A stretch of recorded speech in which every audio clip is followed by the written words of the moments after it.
Hello, welcome to Brimwood Farm and to the last garden tour of the year. It's December, it's cold, but there's a beautiful blue sky. And I thought I'd show you my garden just so you can see that my garden is as dead looking as yours.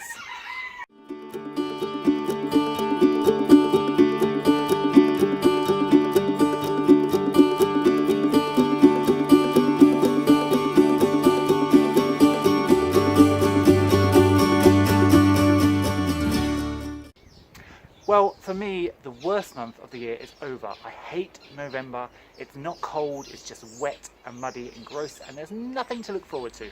But now we're in December, it's getting crisper and colder. Those frosts are killing off all the bugs and the nasties. We've got Christmas to look forward to, and then it's the new year, and that means more gardening. So let's take a look around the garden. It's a good time of year actually to walk around your garden and take stock of your plants and patches that you might need to fill next year and what's worked and what hasn't worked. So let's have a little journey around and see what we can find.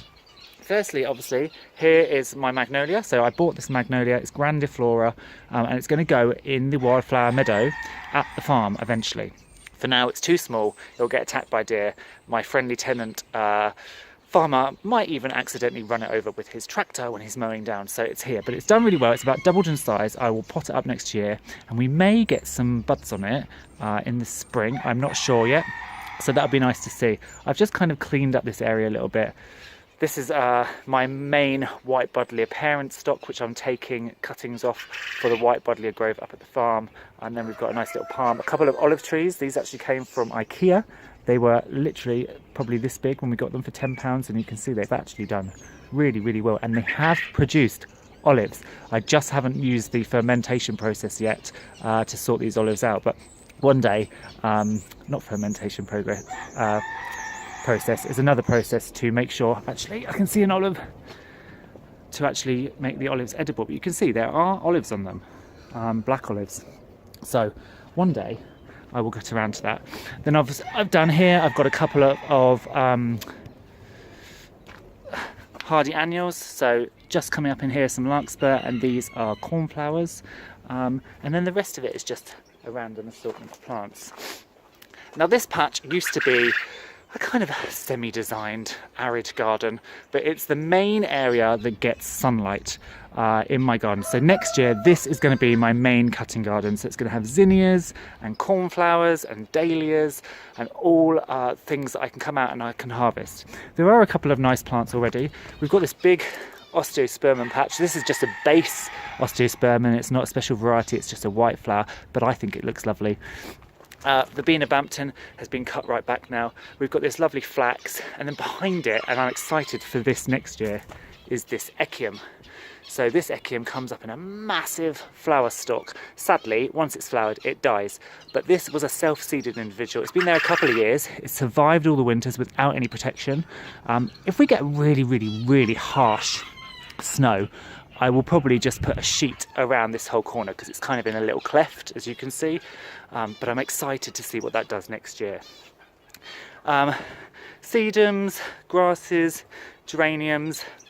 I've transferred a little bit of, this is a woolly thyme, and I've transferred a little bit of here because we have this slope, and every time I come in to see the girls, I trample all of this down. So I've planted this low-growing creeping woolly thyme here in the hopes it will kind of mat across here and stop the soil erosion every time I come across this bank. So that's popped in there. And then we've got some irises. Down here is kind of a dead patch because, as you know, when I have chicks in the shed and I let them come out, they basically destroy this whole area.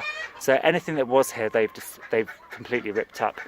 That little passion flower baby from a few weeks ago, I forgot about it. I let the silky chicks out, and look what happened. It may still regenerate, so we might be okay. I don't know what they've seen in the shed. Obviously something they don't like. So let's come back to the start. Now, my pine. Let's talk about my pine. It is not happy. I have decided that next time I go to the farm, this pine is coming with me. It's getting replanted. I cannot work out what's wrong. It's not pot bound. In fact, its roots have actually probably shrunk. I've pulled it out, I've gone through the compost, there's no vine weevils or anything in there, so I really don't know what's happening. As a comparison, these are the pines I bought the other day. Green, yellow. So yeah, this pine I'm going to rescue. I'm going to take to the farm and I'm going to plant up at the farm. But I have to be quite careful because it will turn into a huge palm if it survives. Pine. It will turn into a huge pine if it survives. So I need to make sure I put it in the right spot in terms of landscaping, because I don't want to just bung it anywhere so it just becomes a random pine. I want to bung it somewhere where it's going to turn into a really sort of statement tree. These pines I'm going to grow on. I may, once this is taken out, I may put one of these pines, or perhaps these 3 littler pines in here as well. The cyclamen have started to come up really well. So these were cyclamen I bought last year. They were going in a local store for 10p. They'd been left to dry out, and look how well they've done. So this one's coming up really well.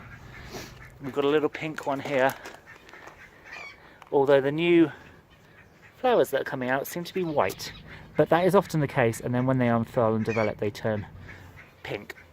We've got some lovely black Ophiopogon, Alchemilla mollis. These are the plants that I sowed this year, so these are 1-year plants. My dogs do keep coming across and attempting to wee on this spot, so I have to come out with buckets of water to wash all that acidity away so it doesn't kill the plants. There's another little cyclamen in here. This is a Penstemon. It was the one that was way back there amongst the elderflower and the blackberry, but I've moved it forward. And the entire bed, this entire bed next year, I want to put loads of Penstemon in and loads of more shady loving plants. You can see now that I've cut the dogwood up, and these lovely red shoots have come out really nice. So I will do exactly the same as I did this year. So I will cut them right back. So after the winter is done, I will cut them right back. Once dogwoods are established, they grow a lot. I mean, this is 1 year's growth. And they can become very vigorous. And to be honest, in the summer, they are just a green plant. And they're great as a backing, but they can take over. So I find if I cut them back every single year, they remain vigorous. They remain this vibrant red. I've got another one here. And in general, they stay kind of small and the shape that I want. We've got some Pulmonaria, which will be great for the bees when it starts flowering in early spring. We've got another Penstemon, the Heucheras that I took the cuttings off a couple of weeks ago. Some more Heuchera down here. One of the thornless Blackberries. I'm excited to see how they do. They came from Liberia, and yeah, I'm really excited to see how they do.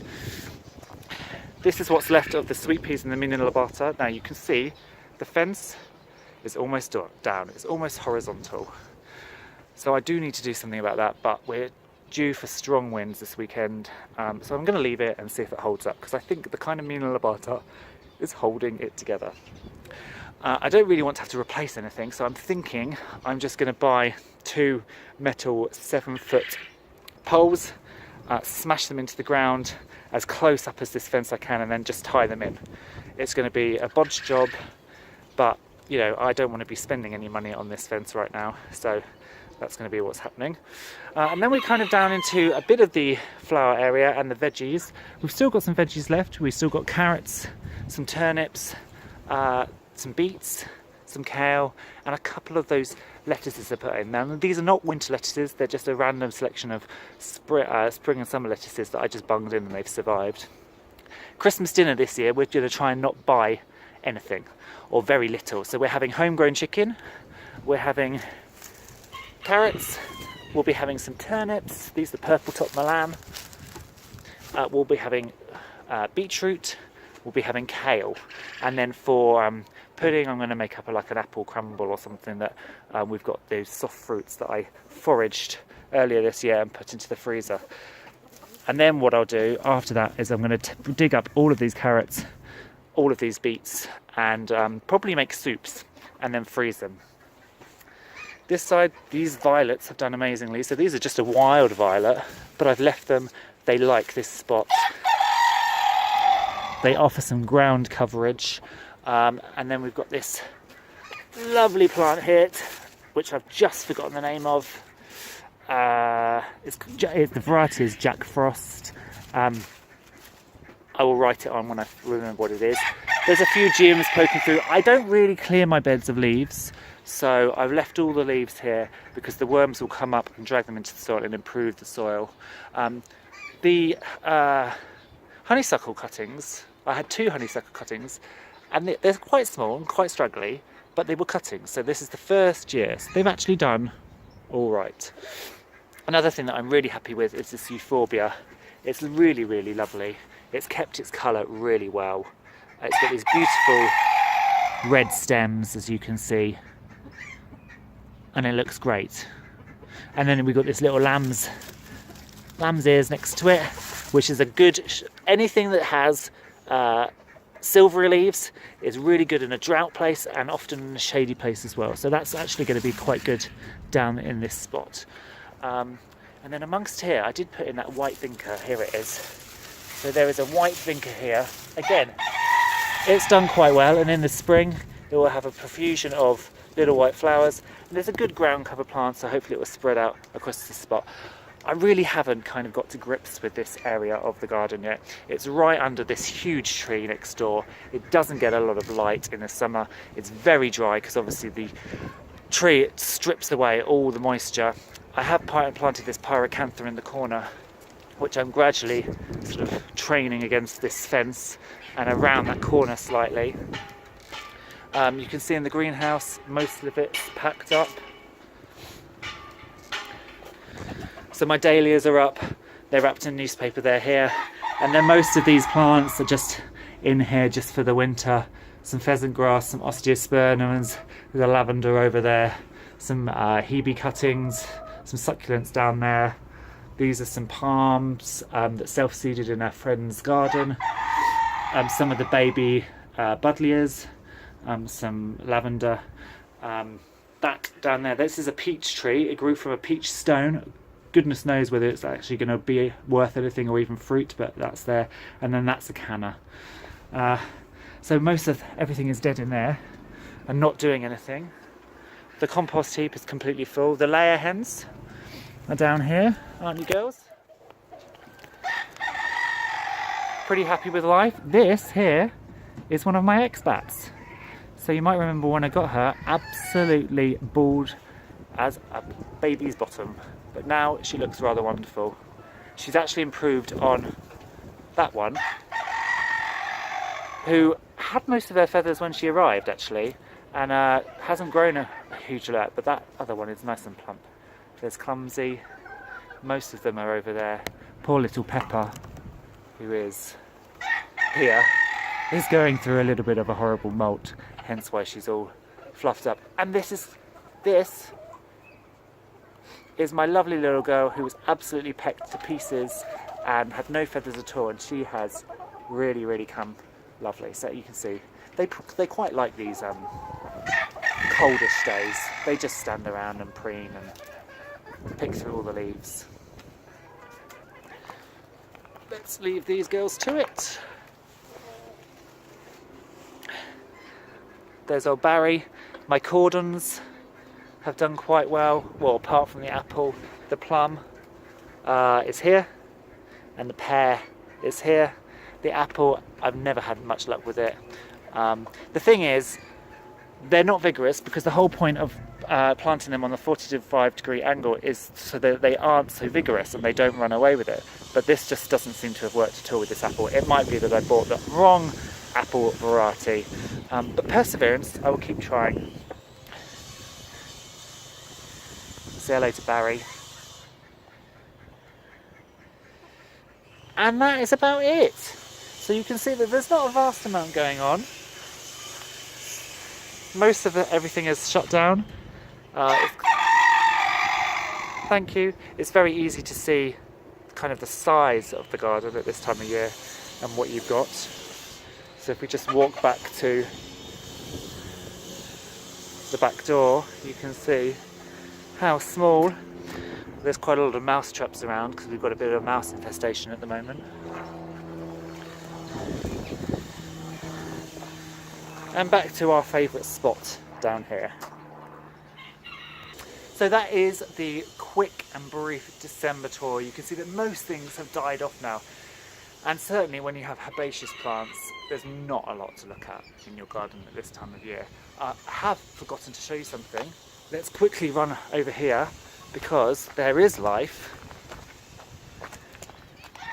Because look, the daffodils are starting to come up. So these are those lovely little white daffodils. These were planted in 2015, autumn 2015, and so because they've already rooted and they're quite happy, they're already popping up. You'll find that ones that you plant this year will take a while. So I planted these ones a couple of months ago and they haven't shown any sign of coming up yet because the bulbs are still rooting in. But when you've put bulbs in the ground and they've been there a couple of years, because they're rooted in already, they do get a head start. So I hope you've enjoyed that little trip around to see what's going on and what hasn't happened and what's gone wrong, and a few of the plans for next year at the cutting garden in this sunny spot here, instead of trying to put it around the rest of the garden. In the next couple of weeks I'll also have some focus points on things that have happened at the farm over this past year and some of the conservation project updates, where we're at, what we've achieved so far.